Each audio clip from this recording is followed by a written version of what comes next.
gagawin namin publiko ang impeachment process. Dapat lang, dahil ito isang political process sa ilalim ng saligang batas.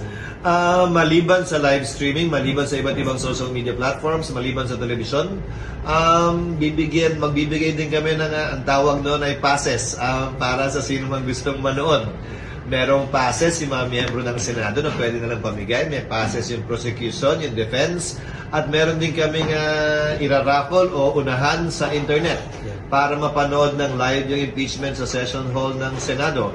This is all in the interest of transparency and making public the entire proceedings so that the people can actually subscribe to whatever it is that is being done by the Senate. More or less, I think the capacity of the Senate plenary is about 450 persons.